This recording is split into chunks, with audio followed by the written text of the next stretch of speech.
بسم الله الرحمن الرحيم. إذا وقعت الواقعة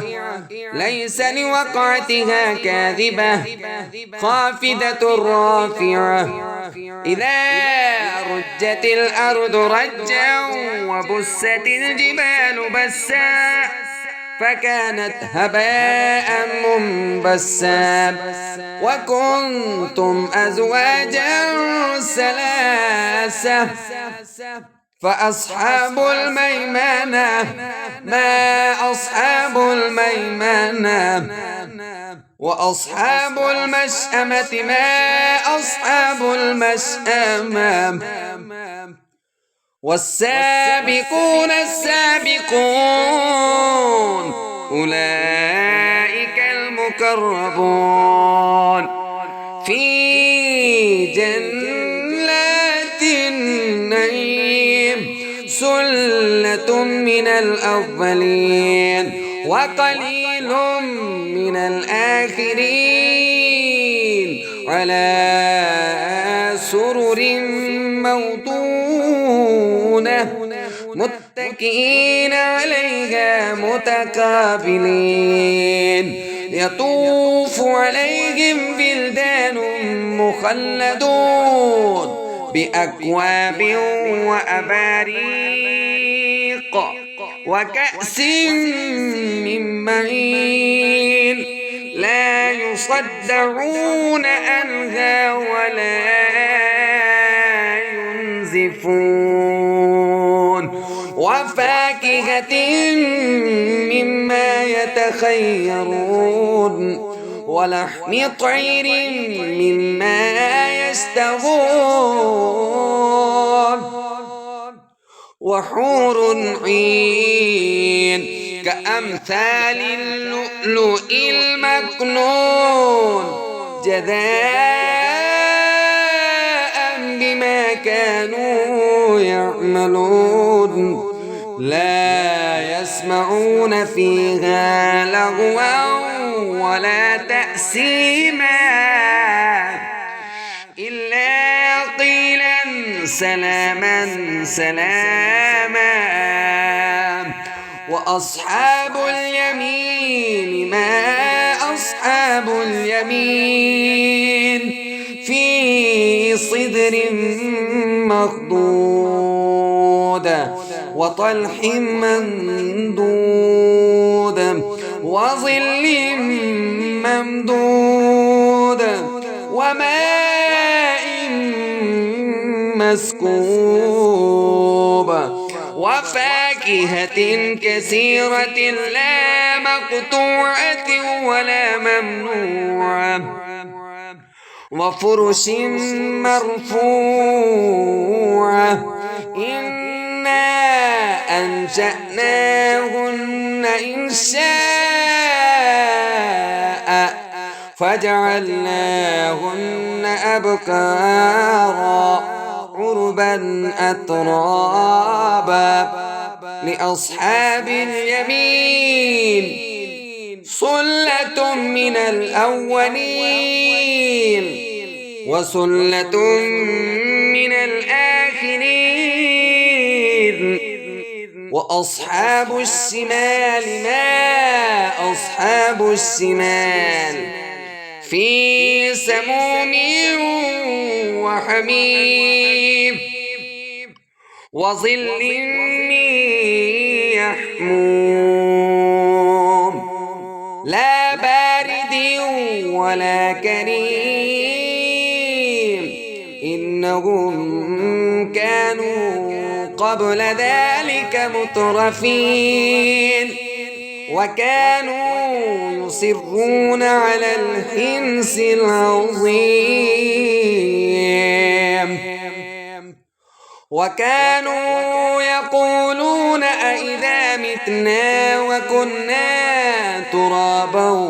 وعظاما أئنا لمبعوثون أو آباؤنا الأولون قل إن الأولين والآخرين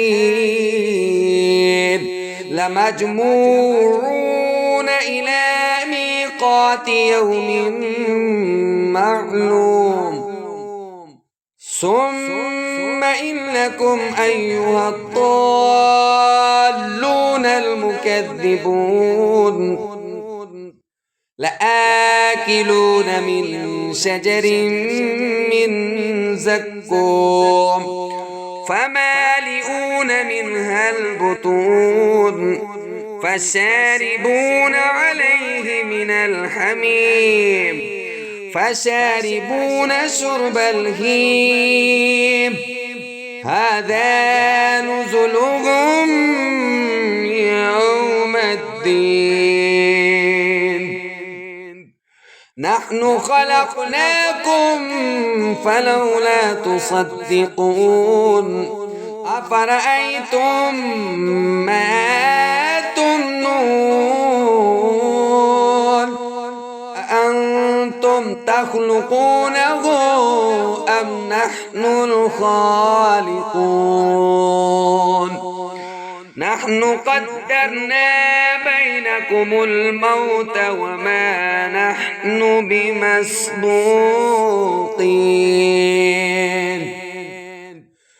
على أن نبدل أمثالكم وننشئكم فيما لا تعلمون ولقد علمتم النشأة الأولى فلولا تذكرون أفرأيتم ما تحرثون أأنتم تزرعونه أم نحن الزارعون لو نشاء لجعلناه حطاما فظلتم تفكهون إلا لمغرمون بل نحن محرومون أفرأيتم الماء الذي تشربون أأنتم أنزلتموه من المزن أم نحن المنزلون لو نشاء جعلناه أجاجا فلولا تشكرون أفرأيتم النار التي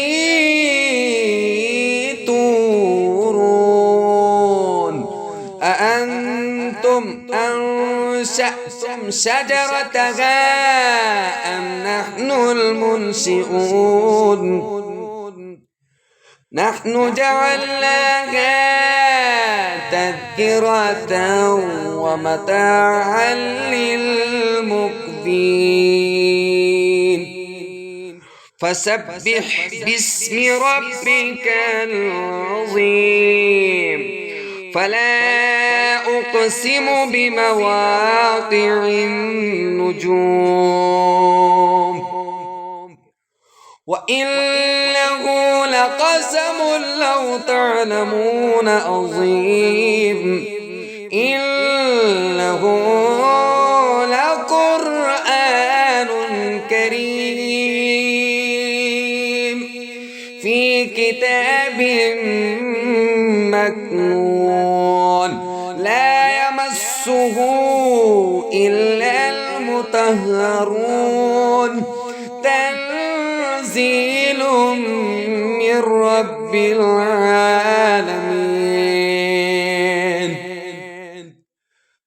أفبهذا الحديث أنتم مدهنون وتجعلون رزقكم أنكم تكذبون فلولا إذا بلغت الحلقوم وأنتم حينئذ تنظرون ونحن أقرب إليه منكم ولكن لا تبصرون فلولا إن كنتم غير مدينين ترجعونها إن كنتم صادقين فأما إن كان من المقربين فروح وريحان وجنة نعيم وأما إن كان من أصحاب اليمين فسلام لك من أصحاب اليمين وأما إن كان من المكذبين الضالين فنزل من حميم وتسلية جحيم إن هذا لهو حق اليقين فسبح باسم ربك العظيم.